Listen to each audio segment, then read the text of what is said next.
Hi, അമ്മയുടെ മാല കെട്ടിക്കൊണ്ടിരിക്കുന്ന കാഴ്ചയാണിത്.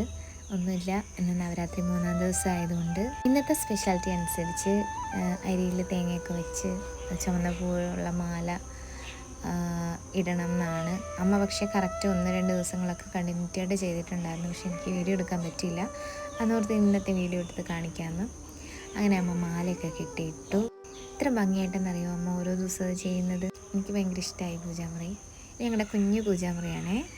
അപ്പം ഉള്ളതുപോലെ അമ്മ അതൊക്കെ ഭംഗിയായിട്ട് ചെയ്ത് വെച്ചിട്ടുണ്ട്. എന്തോ ഒരു ഭംഗി, പ്രത്യേക ഭംഗി കാണാനായിട്ട്. പിന്നെ ഞാൻ ലാപ്ടോപ്പിൽ പാട്ട് വെച്ചു. അതൊക്കെ കഴിഞ്ഞ് അമ്മ കുളിച്ച് റെഡിയാക്കി നിൽക്കുക. ഞാൻ എണീറ്റ് വന്നിട്ടേ ഉള്ളൂ. അമ്പുട്ടീൻ രാവിലെ എണീറ്റ് കുങ്കുമൊക്കെ വെച്ച് കൊടുത്തു. ആൾക്ക് എന്നോട് ചെറിയൊരു പിണക്കമുണ്ട്. ഇന്നലെ രാത്രി ഇച്ചിരി മരുന്ന് കൊടുത്തു, അതാണ് ആ മുഖം അങ്ങനെ ഇരിക്കുന്നത്. രാവിലെ എൻ്റെ കുളിയൊക്കെ കഴിഞ്ഞു. ഞാനും പ്രാർത്ഥിച്ചു, കുറിയൊക്കെ തൊട്ടു. അങ്ങനെ നേരെ